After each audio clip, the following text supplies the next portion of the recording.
Network.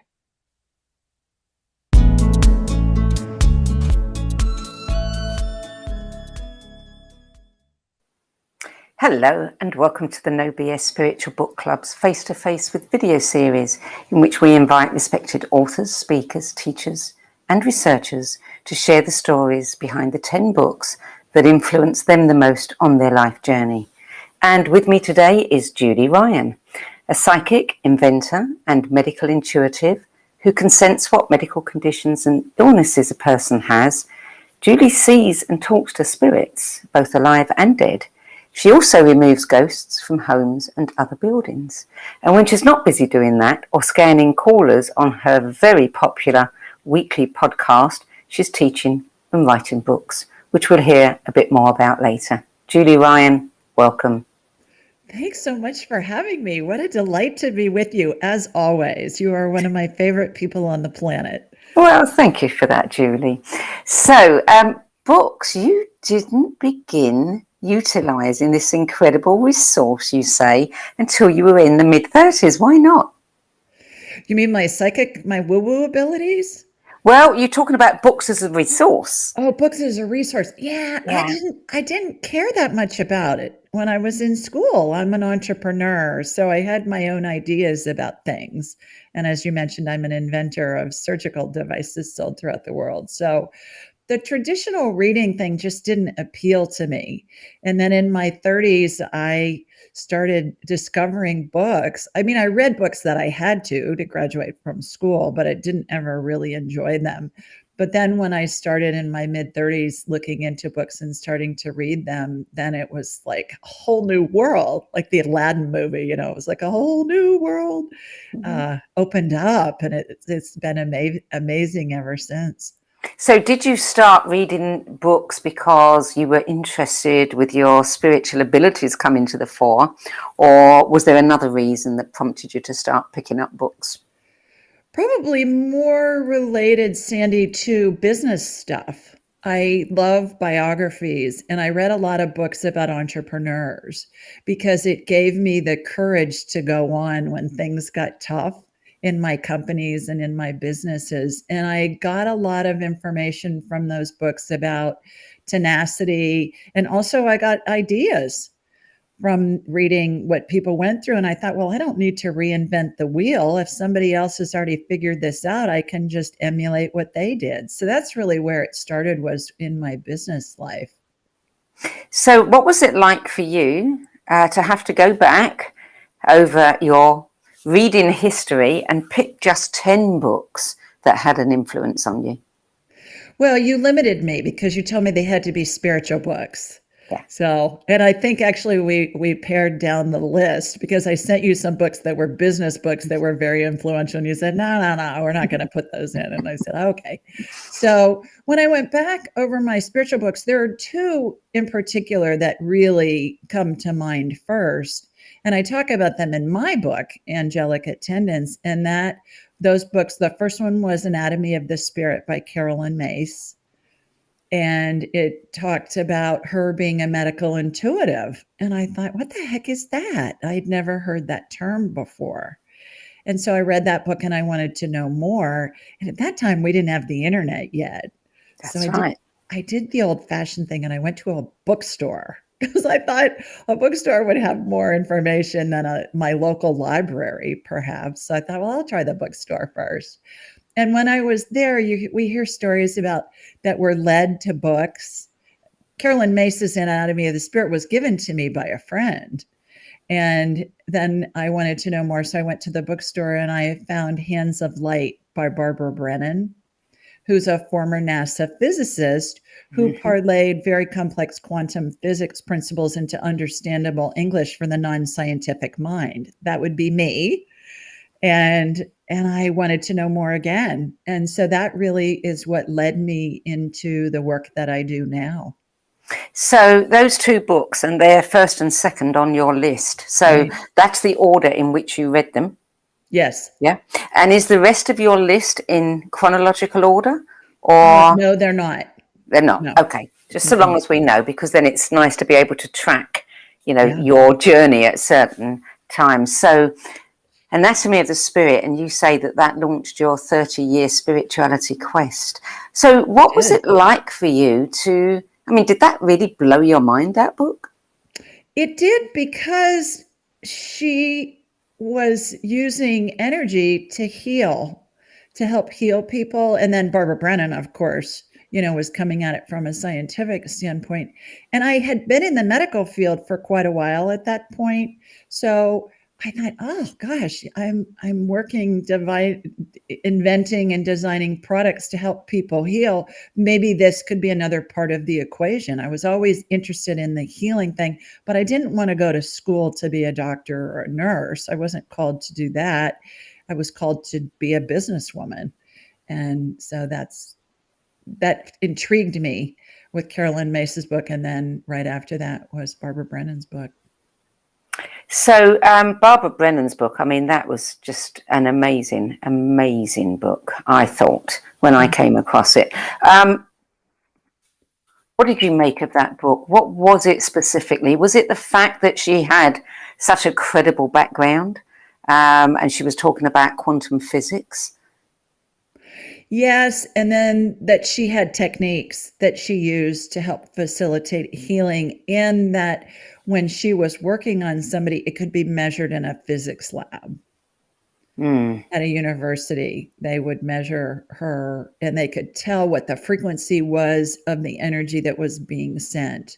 So I was raised Roman Catholic, Sandie, and as little children being raised Catholic, we're taught about angels and saints and Holy Spirit and, all that kind of stuff. So I think it set me up certainly to have that foundation of, all right, well, maybe there really is something to this. And it's not just stuff in the Bible and all of that. And so I was intrigued by that. And I called Barbara's school, which at the time was on Long Island in New York. And I said, do you have anybody teaching this stuff in my area? And sure enough, they did. And so then I trained with a woman who had graduated from Barbara's program, and she used her own methodologies and incorporated them into Barbara's books. But Barbara's books were my textbook that I learned when I was studying that stuff. And since that time, fast forward 45 years, from when she wrote that book. And this is what I teach people around the world, but it's very streamlined. That was her way. Of course, we all learn something and then we add our own techniques and our own experiences in there, and we come up with our own mix. So what was it like for you to discover that you actually had these abilities yourself? Well, what I learned was that I could learn how to do all this stuff.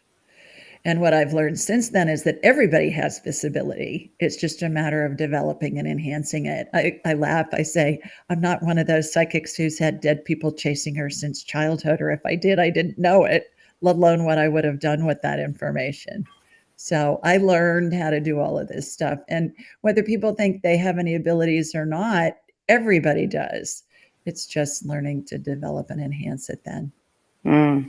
So book number 3 on your list is one that I've not come across before. Death is But a Dream. Yeah. Finding Hope and Meaning at Life's End. And this was written by Christopher Kerr, who was the director of a large hospice practice in Buffalo, New York. That's right. He still is. And he's an MD, PhD. So I call him a doctor. He's a doctor. A doctor. And I ran across him, Sandie, and it's a fun story. And actually on my YouTube channel is an interview with him. And how I found out about him, I really believe it was divine guidance, because I was looking online on YouTube to find out I was looking for a tutorial to teach me how to change the battery in my car key fob. Not related at all. Not at all. And Chris showed up and he did a TED talk, and he showed up. I thought everything else was all, how on the sides they have all the different choices that you have. And he was front and center. And I thought, who is this guy and what is he doing? Because it says something like end of life dreams. And I thought, Oh, well, that's interesting. So I checked it. I watched his TED talk. Well, come to find out, he did research on 1,400 hospice patients who report 90% of whom, I think it's 88 point something percent of whom, report seeing the spirits of deceased loved ones and the spirits of deceased pets as they're approaching death. And that's what my book, Angelic Attendants, is about, is how we're all surrounded by angels and deceased loved ones as we're dying. And it's a glorious process that we all go through. And I thought, oh my gosh, this guy's done the science that's catching up with the woo-woo of the stuff that I see. And we talk about the same thing, but his book corroborates everything that I see. So I tease him and I say, my book's the yin and his book's the yang. Mine's the spiritual side, his is the medical and the research side. Yeah. So Yeah. that book has been very influential, because when my book is being normally given to people who have a loved one who's dying or who have lost a loved one recently, it brings them lots of comfort.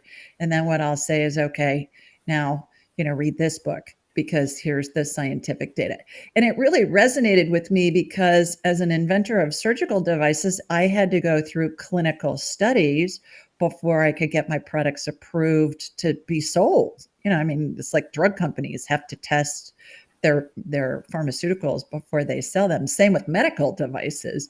And so I knew all about what it was like to do university-based research and get it through that institutional review board and all of that. So we had a fun conversation. And I said to him, how'd you get this by the IRB, is what it's called, in order to begin this study? I said, I have some experience with that. And I'm thinking, how did this guy get this done? So it's really a great read. Yeah, it's interesting that I was looking at the description on Amazon earlier, and it said over 1,400 patients, more than a decade of quantified data. Right. He reveals that pre-death dreams and visions are extraordinary occurrences that humanize the dying process. And, that's what we need. I mean, it is a human process after all. And yet, we don't want to talk about it. We don't want to look at it. People shy away from it. Complete opposite to the birth process, which everyone celebrates. So, yeah, it's about time somebody humanized the process. Well, and I have a fun story that just happened a couple of days ago along those lines. And one of my dear friends' mother passed on a couple of days ago in the afternoon, very unexpectedly.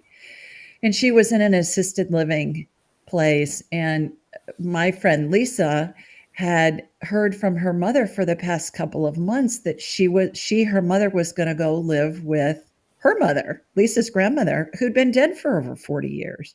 And Lisa said to me, my mom keeps saying she's going to go live with her mother. And Lisa said, it's just her dementia talking. And I said, well, maybe she's really seeing her mother, because that's what I perceive from the spiritual side. And it's also what Dr. Kerr's book validates with all that research that he's done. And so lo and behold, when she passed, I said, see, she really was seeing her mom. And her mom was saying, we'll be together again soon. And that's what she was telling you. But you just thought it was dementia. So I think the point of the story is for us to believe our loved ones when they say they're seeing deceased loved ones who've been dead perhaps for decades, and they're seeing the spirits of deceased pets, because they really are. And so my book and Chris's book talk about the same thing. And I think too, along those lines too, Sandie, is that we're so afraid, to your point, of dying.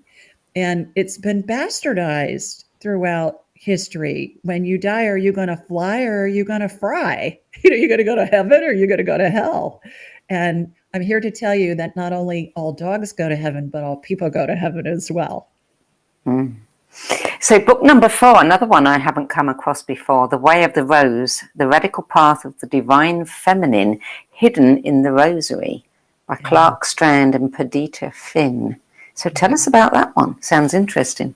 That one is really interesting because it's the history of the Virgin, basically the Virgin Goddess from way before Christianity, and how the devotions in modern day religions that honor the Virgin Mary, if you will, really get an awful lot of their symbolism and their rituals from ancient pagan rituals from millennia ago.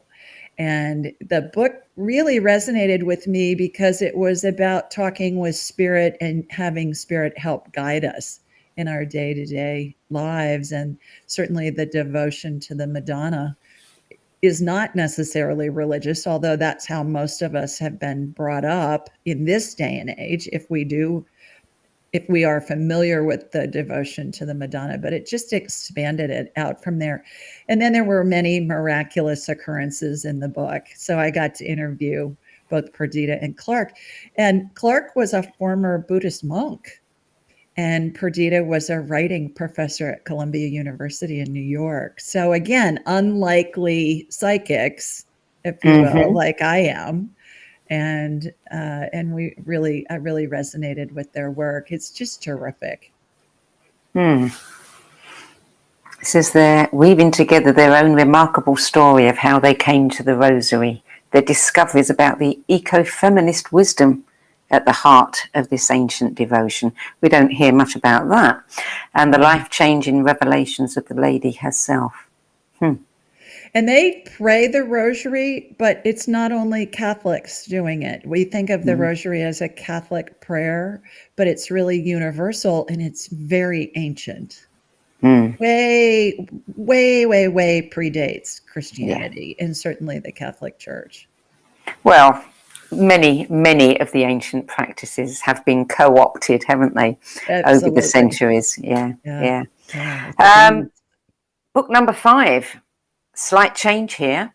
Women's Bodies, Women's Wisdom, Creating Physical and Emotional Health and Healing. Christiane Northrup. She has become a dear friend. I call her the fairy godmother of women's health. And she's a modern day Joan of Arc in my mind because she's a board certified OBGYN. She's delivered thousands of babies and worked with thousands of patients over the years. And she teaches now in people all around the world, primarily women, how to live better lives, both spiritually and medically. And it was the first book that I read by a physician that combined the mind, body, spirit concept in a way that was very understandable.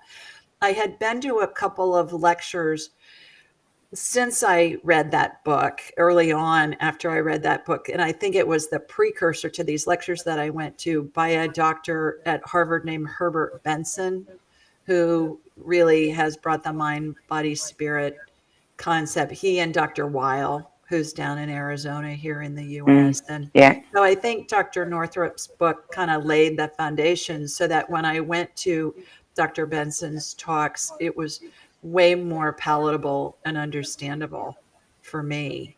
But she is a remarkable woman, and I believe this book should be on every woman's bookshelf on the planet. It's that important. Yes, I mean, she's certainly a very, very interesting woman. I know people who knew her before she was famous. And it's so interesting how some people start a career and end up taking that career to the nth degree and, helping the entire world with what they know. Right. Well, the other thing about her is I think that she's the first one that really addressed with women, Sandie, how there was always an emotional component to every illness. And that emotional component is always in place before illness manifests. And I work a lot with clients around the world and do medical scans and energetic healings. And there's always an emotional component that we address. And I believe that's the most important part of the healing, because we can heal body parts all day long. But if we don't heal the emotional part, the energetic part where those wounds are, why bother? Because the body's still going to have medical issues. Exactly. Yes. So another person who basically said exactly the same thing, very, very popular on the in our archives. Many people mention her. Of course, Louise Hay. You can heal your life. Right. And she was also such a pioneer in the mind, body, spirit place. And you can heal your life. I have a copy of it on my desk right now. And it really, every once in a while, I'll look at it and see, okay, early on, when I first started getting into this woo woo stuff, I call it woo woo affectionately woo woo. I would look up, okay, somebody's got a sore throat. What does that mean? In Louise Hayes' eyes, what somebody's got a cold, somebody's got a broken leg. Hmm. What is the emotional component that goes with that? And as I just mentioned, it's such an integral part of us healing when we have a medical condition. And it's not addressed by most doctors. No, no, no. Sadly, very sadly. It's Yeah. changing. I teach a lot of doctors. A lot of Yes. doctors take my class and people from all walks of life. And so then they'll take these energetic healing principles and the woo woo principles back and they'll use them in their practices. And in the reports I hear are really remarkable. I believe the work that I do is part of the healing equation. So that they're adding another piece to the puzzle to help their patients heal. I'm just going to address some comments that are in the Facebook feed. Apparently, there's a problem with my video feed. People can't see me. I'm hoping they can hear me. The main thing is that they get to see you.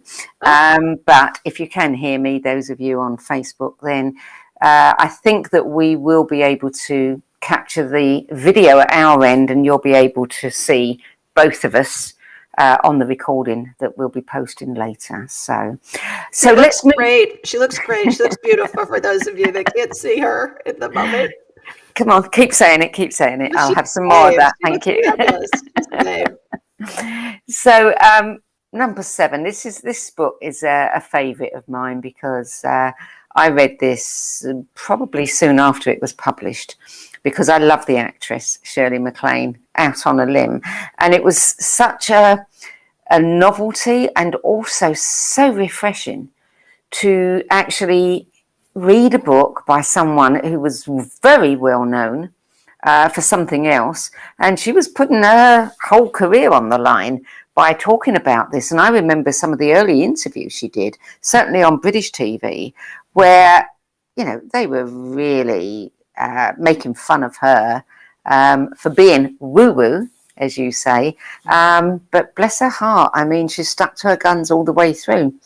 So where were you when you came across this book, and what did this book do for you? Out on a Limb by Shirley MacLaine is the book that Yeah, we're of talking course. about. And I saw her on Oprah. I used to have a video recorder back in the day. And so I would record the Oprah show in the mid-afternoon because I was working, and then I'd watch it later in the evening or on another day. And I, like you, was a big fan of Shirley MacLaine's because she was at the height of her career as an Yeah, actress and a yeah. song and dance woman. And my goodness, she worked with all the biggest stars on the planet. And she always came off as a little zany in some of her roles. And then she started getting more sophisticated in her roles, like Terms of Endearment. I remember seeing her. You remember that movie? Yes, I do. I was in my Yeah. 20s when that came out, and I remember being on a date and we went to the movie to see it. And I remember holding my breath in that movie because I was afraid if I breathed, I would sob. I would let out some kind of a moan or sob or something. And so she's such a fine actress and performer. And when she came out with this information on these different experiences that she was having from a spiritual standpoint, boy, it really resonated with me. Not so much because I had similar experiences because I hadn't at that point, but it was just, I found it fascinating. And I thought she was very courageous, to your point, Sandie, that she was willing Mm. to put herself out there, because I know I went through the same thing before I started releasing some of my work in my first book, because I thought, I'm a businesswoman. People are going to think I'm nuts. This can hurt my companies and hurt my career. And come to find out it didn't at all, but it certainly was a fear. And I think Oprah has done a great job too of highlighting people like Shirley MacLaine on her show when she had it all those years. And she still does on the platforms in which she's utilizing now.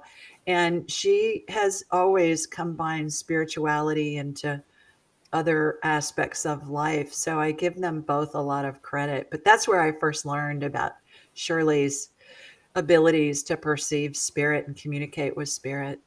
Did you read any of her other books? Oh yeah. Oh yeah. Yeah. When she did was it the Camino? She did the Ah, walk. Yeah, yeah. that was amazing. I think I've read all of her books, Yeah. actually. Yeah. Yeah. Yeah. And she is getting to be quite elderly, but she seems to be still very, very with it and very active. And I see pictures of her every once in a while online Mm, or yeah. something. I actually sent her a copy of my book to New Mexico, but I don't think she's living there anymore because it was returned. So I have to figure out how I can get her address and send. I had written her a thank you note and I sent her a copy of my Angelic Attendants. And I thought, honey, you helped me do this. So I wanted to Well, share that. exactly. I mean, I've been thinking for some time, wouldn't I like to have her 10 best list? Oh, sure. Mm, Absolutely. yeah. Yeah. And her story. Well, and Um, she's very into UFOs and aliens and that kind of thing too, which I don't focus on at all. I have had experiences with them with clients. May I share a fun, quick story with sure. Go you ahead. about that? I had a client or I had a gentleman call into my show, which is a call-in show every Thursday night, and he said, "Do I have any past lives in which are or that are basically influencing what I do in this life?" And I said, "Well, what do you do?" And he said, "I'm an engineer." And I said, "Okay." So what I did was I did a past life scan on him, and this past life came up, and it was on another planet. And when I first saw it, it looked like the set from Star Wars, the Star Wars movie. And I thought, well, maybe this is a future thing. But then I got the year was 1938, I believe. It's my episode 31. If anybody wants to listen to it, Ask Julie Ryan, episode 31. So I started getting all this information, and I got that he was in charge of the electrical grid of this settlement. It looked like a city, again, like out of a Star Wars set. And I said to him, "What kind of engineer are you?" And he said, I'm an electrical engineer." I said, "Well, there you go." Mm, So that's a quick example where I'll see past lives or other entities from different universes and different planets that will come in and communicate. But I certainly am not focused on UFOs or on aliens like Shirley was. Although it's in the news a lot lately, isn't it? All it of a is in the sudden. news a lot lately. Some Yeah. people say that angels are beings from another planet. Well, it's feasible. We'll find out when we're dead. You know, and who knows, we might be angels to other beings from other planets, you know. Well, there you go. I don't think any of us really know, so it's all speculation, but it's interesting to ponder. I agree.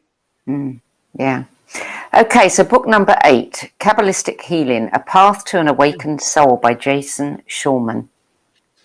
That was another one of my textbooks, Sandie, in the classes that I took. I went through 6 years of intensive study on how to do all of this stuff that I do. So I laugh. I say I'm a businesswoman who learned how to do woo woo, and I'm a buffet of psychicness. So we do medical stuff. I do pet stuff. I do past life stuff. I can tell how close to death somebody is. We can talk to angels, spirit guides, whatever. Once you connect with spirit, you can take it anywhere you want.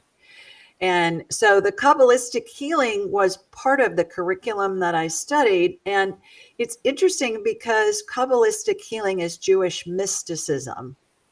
And, here's this Catholic girl studying Jewish mysticism, but that's where Christianity came from, right? Jesus was a Jew. And so the interesting thing about the Kabbalistic healing is there are lots of schools of thought about how Jesus was taught Kabbalistic healing. Because if you look at the Bible kind of has a lapse between the age of about 12 for Jesus and then picks back up at the age of about 30, which makes me think, okay, what did they leave out? What's been cut? And there are lots of schools of thought that when Jesus was in Egypt, he learned how to do Kabbalistic healing. And it's supposedly so powerful that it's not written. It's only an oral tradition that's been passed down through the millennia. And it was only passed down to males who were rabbis who were married, who were over 40. And it's about the transfer of energy in being able to facilitate healing. And so that's what some scholars believe helped Jesus do his miracles, not to negate for those that believe that he was God, certainly, but he was God in the human form. And, the human form can use any modalities that they want. So I found that fascinating. And it's about balance. You have the male and the female, and you want to be in balance. And so I have incorporated over the years what I learned about Kabbalistic healing into the work that I do. It's not that I think, okay, I'm going to use this Kabbalistic healing on this client. It's all melded together now. And it just is my own technique that's come from lots of different modalities that I've studied. Do you have a name for your technique, or you just call it healing? Woo-woo. Woo-woo. Woo-woo healing. Woo-woo, right? Julie Ryan's form of woo-woo. And it's interesting, in my class, so many techniques and so many schools are, you have to do it this way. You stand on your right leg with your right foot or your left foot in the air, and you draw circles in the air and whatever. I don't do it that way. That's not how I teach. It's about the transfer of energy. And I want my students to be able to utilize their natural abilities of how they receive information from spirit in order to do the work that they want to do, whether it's for profit or whether it's just something that they incorporate into their everyday lives. Certainly, I've had many teachers, professors, medical providers, engineers, housewives, people from all walks of life. And then they incorporate these skill sets that they develop that make sense for them and how they learn. I'm a visual learner. So if I meet somebody at a party, if I hear their name, I'm not going to remember it unless I visualize it in my head. Some people are auditory learners. Some people are kinesthetic learners. It takes me back in my parents' day. If you were a left-handed person, the teacher would make you write with your right hand. Well, why? Who cares? It's how you naturally learn. So that's how I incorporate the work that I do, is when I'm teaching, is we bring in the techniques, but it's within the frame of reference of how the person learns. Does that make sense? Yeah, it makes a lot of sense. Absolutely. Yeah. So book number 9, great title, The Priest and the Medium, The Amazing True Story of Psychic Medium B. Ann German and her husband, a former Jesuit priest, Wayne Knoll, by Suzanne Geisman. Wow, right. What a title. So tell us about this one. That one was fun. Suzanne's a friend of mine, and I read that book because the title intrigued me, and I thought it's all the same spirit. Whether you're looking at it from a Jesuit perspective, certainly he's been ingrained with, this is how you look at it, and this is what the theology says, and this is what the philosophy says, and all of that. And that he married a medium who was kind of a wildcatter. She was getting information and helping people and communicating with spirit. It's all the same thing. And it's interesting to me how the religions have been so controlling in the different cultures to be able to control the masses. You've got to come through me, the priest, in order to get to God. Well, no, you don't.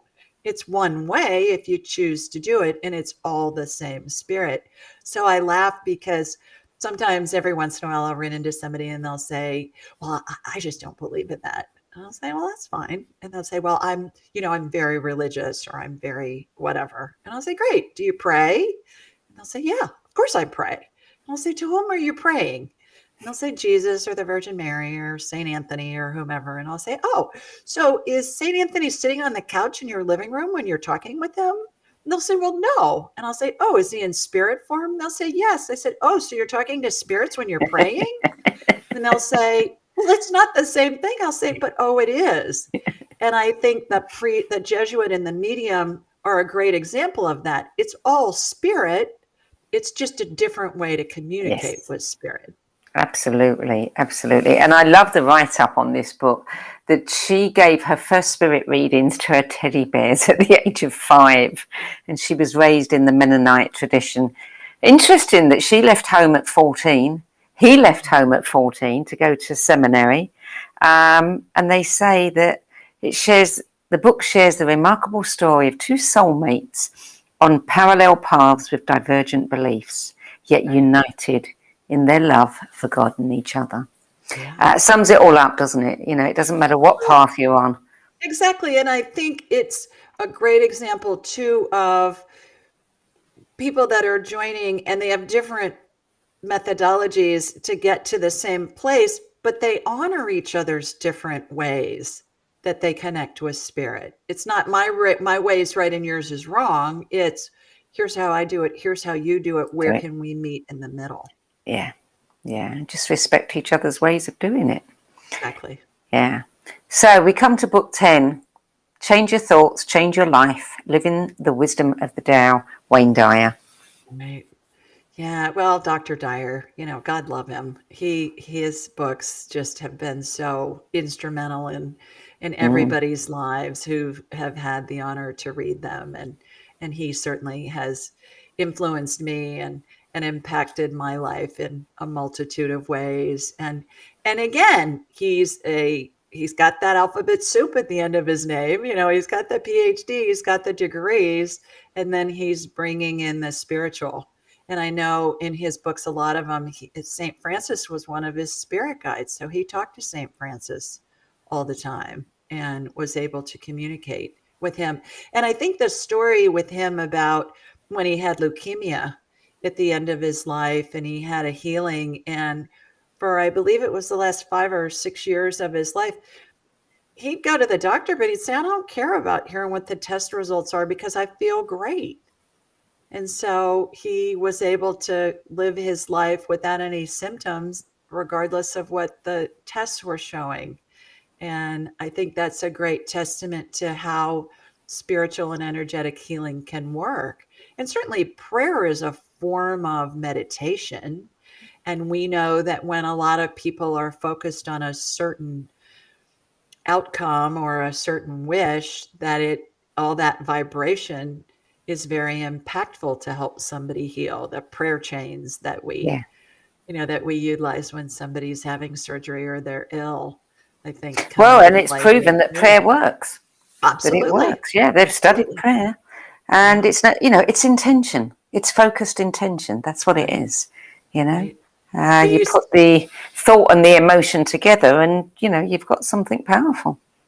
we used to tease my mom, Sandie, because every once in a while there'd be somebody who was suffering and they were in their dying process and they were just hanging on and hanging on. And so she'd go to church and light a candle. And so we used to tease her and say she was lighting killer candles because inevitably she'd light a candle and say a prayer, and then somebody would die within a couple of days. So we'd tease her, we'd say, do you need to go light one of those killer candles for whoever it is that's suffering so they can go on and go? So fun story. But yeah, the power of prayer is Yeah. really tremendous. Yeah. So there's your 10 books. What are you reading now? I am reading Toxic by Dr. Neil Nathan, and it's about mold toxicity and people who are exposed to mold and how to treat it. Because I see so many clients, see in my mind's eye, when I scan them, who have had mold exposure and they've been to many doctors and they are not able to get well. The doctors don't know what's going on, and this guy's figured it out. He's one of my go-to guys on mold toxicity. So that's what I'm reading right now. I just finished reading a biography of a guy that oh gosh, I can look on my phone what it's called. I think it's called It's Good to Be Lucky, and by a guy named Andy Friendly. And he's an entertainment executive in Hollywood and was instrumental in lots of the American TV shows that we would know that are still on the air, some of them after 30 years. And he's married to a retired movie star, and his grandson is one of my son's dearest friends. So I got to read that, and that was really fun. I just finished that book. So now I'm halfway through Dr. Nathan's books. So I'm kind of all over the place with Yeah, the books eclectic. that I Yeah, choose. Yes. yeah. Do you, in the toxic book, I mean, what sort of, I would imagine that it affects people in different ways, that it would go straight to their weak spots, perhaps. So there's no set, symptoms that are true for everybody. Well, absolutely. The symptoms range, and I see this with clients when I'm scanning them. They can range from chronic sinus infections or neuralgia to GI issues to, my gosh, things as intense as MS and muscular dystrophy and ALS and things like that. Cancer. I see a lot of patients who have cancer who have huge mold toxicity in their bodies when I scan them. One one client in particular is a physician, and she lives in California, and she has pancreatic cancer. And I've been working with her, and I said, my goodness, first time I scanned her, Sandie, I said, where is the mold? You are full of black mold. And she said, it's in my house. I live at the beach. And I said, well, you need to find someplace else to live till you can get that remediated. But what I've learned over the years is that the symptoms are so far reaching and don't seem to have any rhyme or reason that this is your symptom, this is this. And doctors haven't been trained on it. And the other thing that's so important is when somebody is detoxing from mold exposure and also yeast overgrowth, which is also known as leaky gut, those go hand in hand. But as the person's detoxing, everybody's different because some people's systems can detox easier than others. And 25% of the population does not have the ability to detox mold. They need help. So how would one get tested? What kind of tests do they do? There are lots of tests that can be done. There are urine tests primarily where they can tell what kind of mold you've been exposed to. And I'm one of those 25% that if I walk in a room, I know instantly if there's a mold issue in there. And my husband, Sandie, is just totally oblivious. He has no reaction. And I'm saying, I'm out of here. I'm not staying here. I'm like a canary in the coal mine. So I'm one of those 25%, which I believe is a superpower because nobody needs to be exposed to that because it's toxic.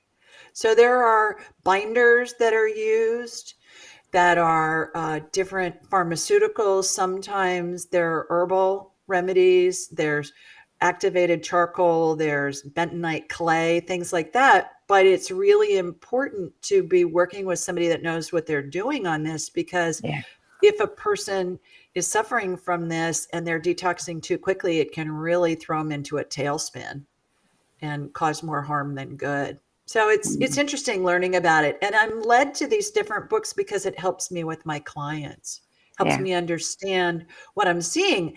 A great example is I, for years, have seen these cells in people's energy fields. I'm like a human MRI, and I'll see these cells and they have a little red dot in them.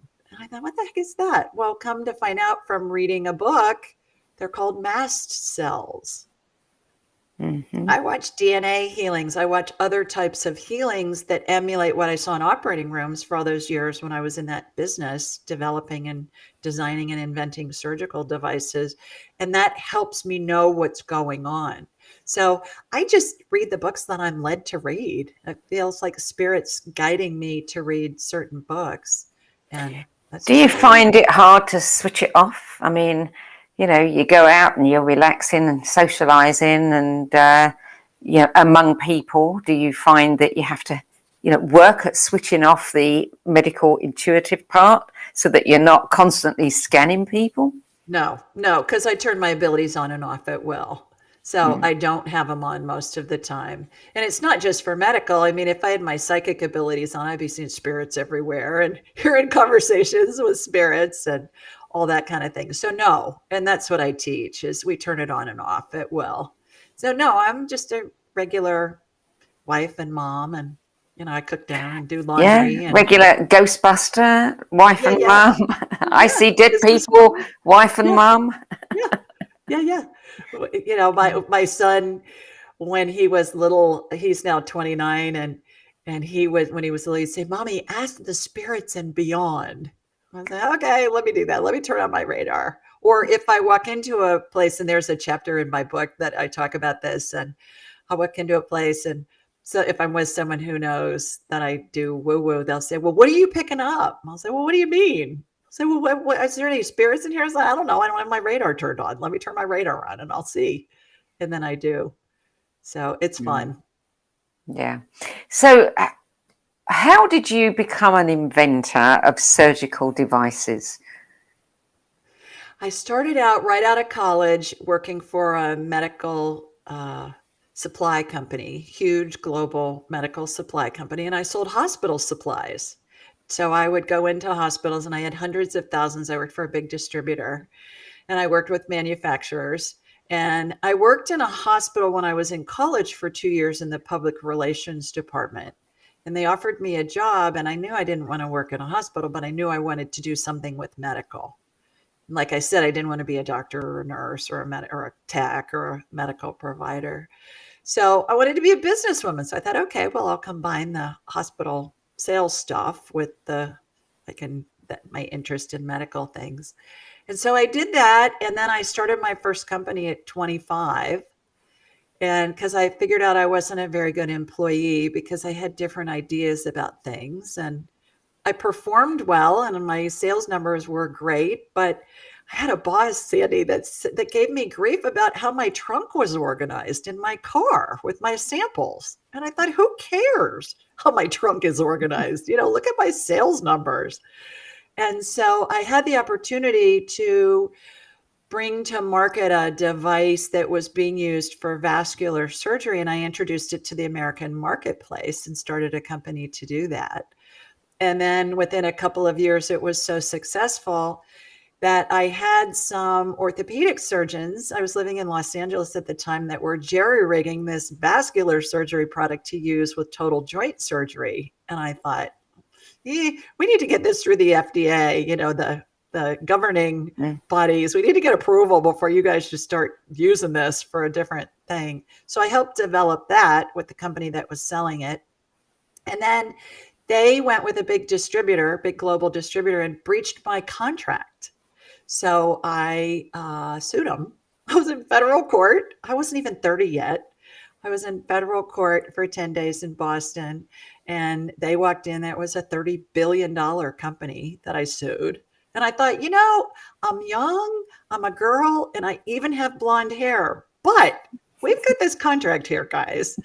And so I won the lawsuit, and then I started a company to compete with them because I knew everything that was wrong with their product. I knew everything that was wrong with everybody else's product. And I brought in a couple of brilliant engineers, and we broke their patents and designed around it. And then I signed with the largest orthopedic global distributor on the planet and beat them at their own game with that one little product. So that's really the long and the short of how I got into that. And then since that time I had invented several others, but that's really how I got into it. And I look back at that now at this age and I think, oh my gosh, I can't believe I had the guts to do that. But I Yeah. know now that I was being led every step of the way, and I trust that the people I need to show up when I need them, and they always do. Do you think that your psychic ability helped you in inventing devices, and maybe you didn't even know you had the psychic ability back then? Oh, absolutely. Yeah, Mm. absolutely. And I think that everybody again has the ability, and I just talked to a client before I got on this call with you, and he was telling me that he meditates all the time but he doesn't hear anything from his spirit guides. And I said, "Well, how do you think you're going to hear?" He said, "Well, I'm going to hear them talking to me." I said, "Well, they communicate telepathically. It comes in as a thought in your head."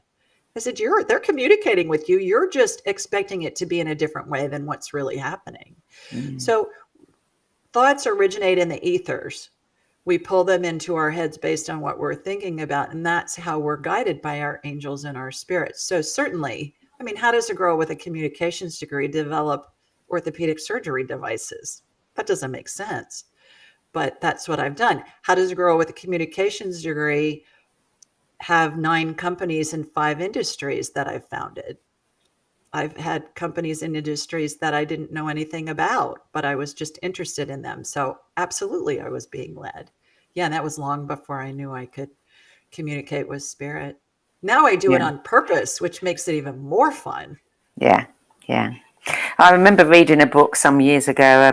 Somebody had gone to some of the top CEOs in America and asked them how they made their decisions. And a massive percentage of them said, it's my gut, Yeah. it's my intuition. And yet none of them would consider themselves psychic. Right. But I Yeah. talk to a lot of them. Mm. They call me and we talk to their spirit guides and get information. That's not unusual that I'll have corporate executives and we'll do a session with their spirit guides and we'll get them guidance. So I'll help them learn how to communicate with their spirit guides by themselves. And then and then when they do that, then they'll do another session with me and they'll say, okay, here's what I'm getting. I need some kind of corroboration from you to be sure that I'm on the right path. And I think the key really is paying attention to the thoughts that come into your head, but pay attention to how they feel. Because if they feel neutral or good, you're in alignment with your spirit. That is spirit talking to you. If you feel bad, you're out of alignment.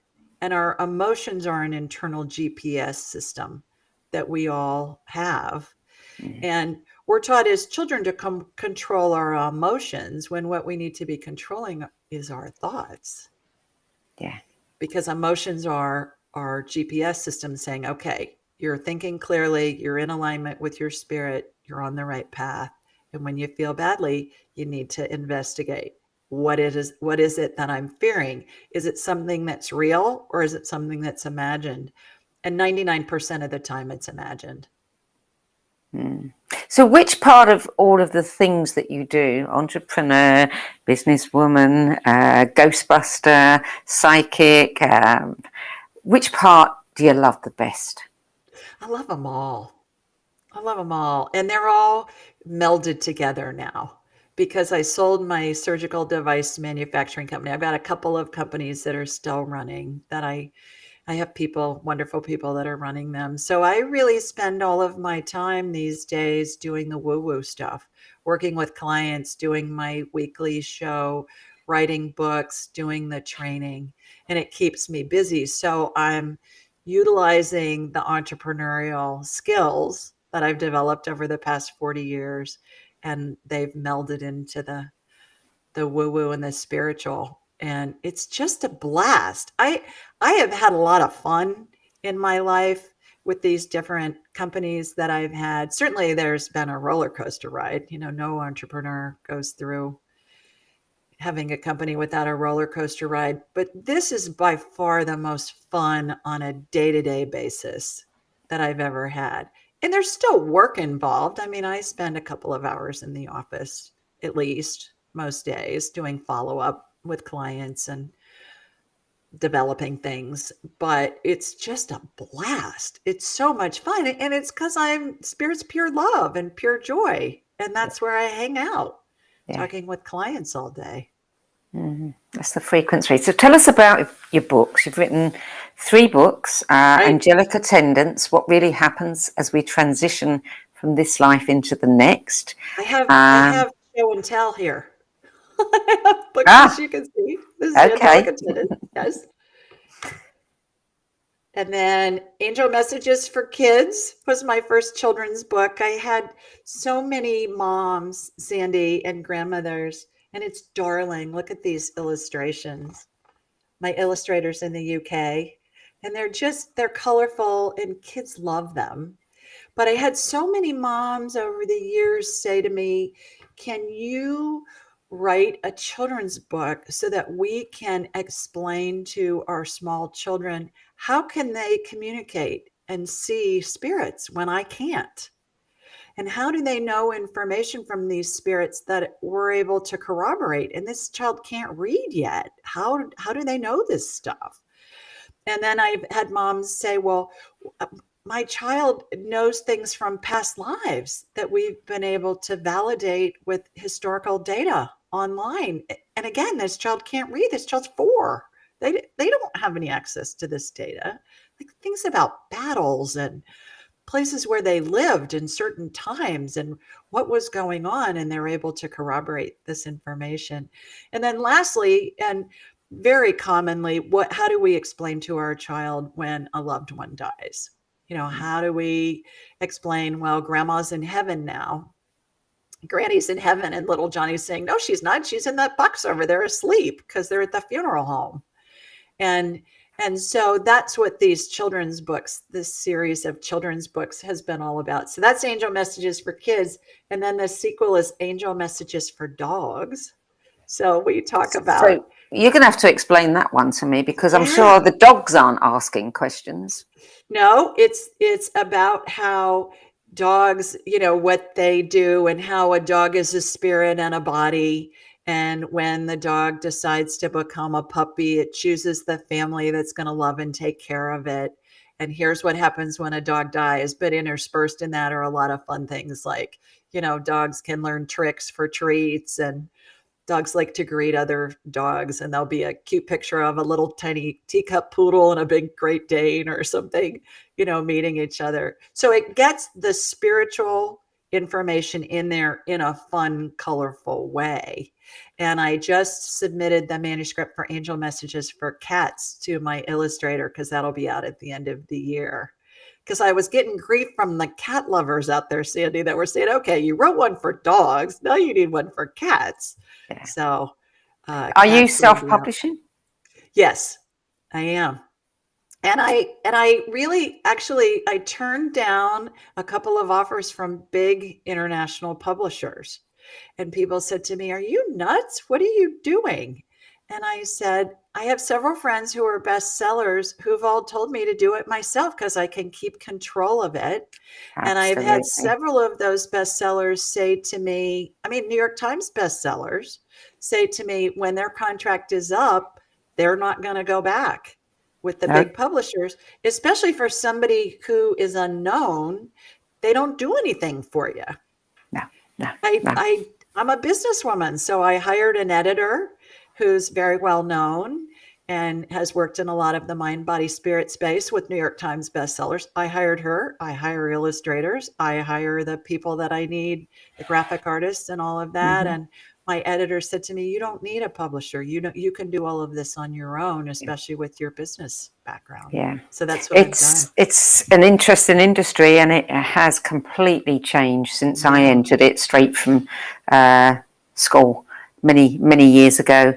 And yes, once upon a time, self-publishing was considered vanity publishing.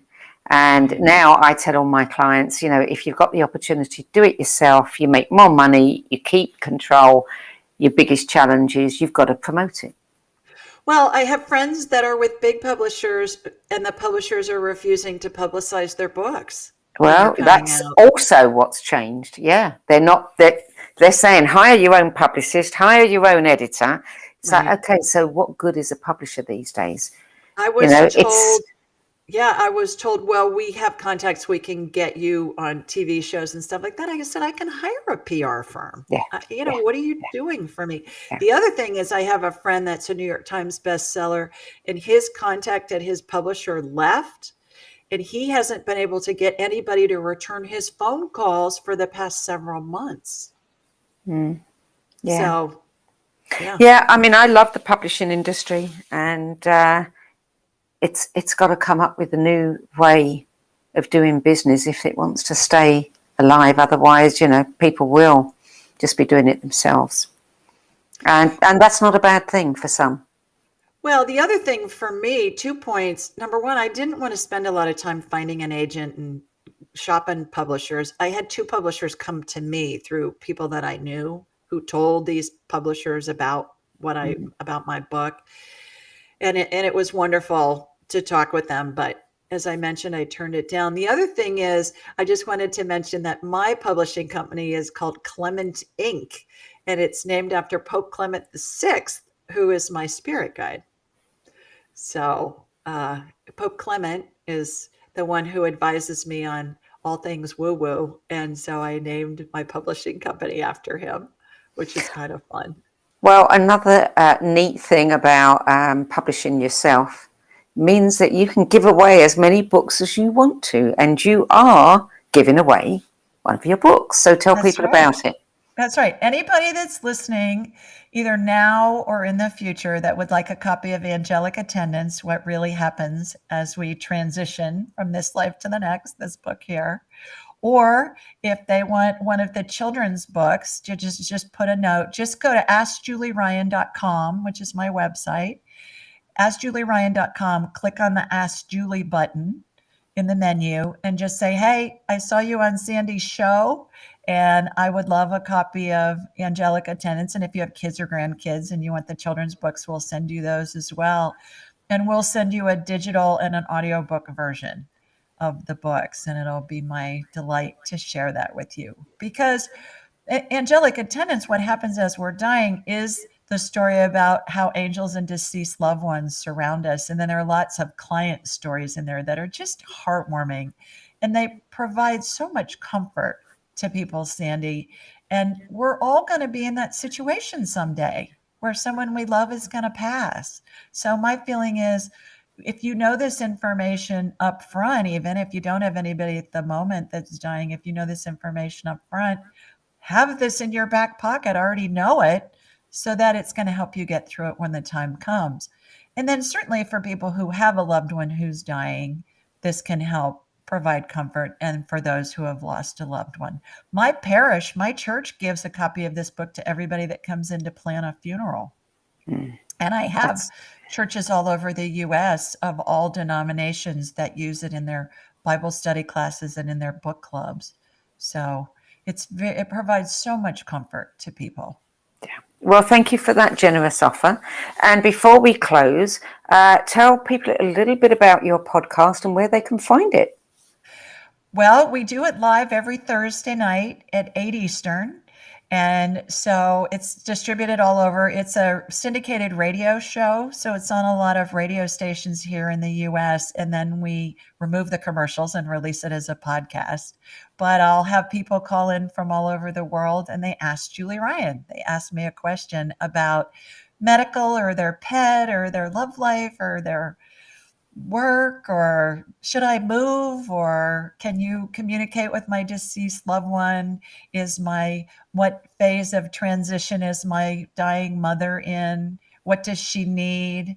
I communicate with patients all the time who are dying and are unable to verbalize what they need anymore. So I'm kind of like an interpreter, from the spiritual world, and it really helps the families when that happens. So it's a plethora of questions. It's always fun every week, new callers, new questions. And it's always fun to see who's calling in and what their questions are. I'm so sure. AskJulieRyan.com, everything's there, the call-in numbers, all of that. Julie Ryan, thank you for joining us today. It's been a delight speaking with you and hearing about your 10 best spiritual books. Oh, my pleasure. Thanks for having me. Oh, you're welcome, Julie.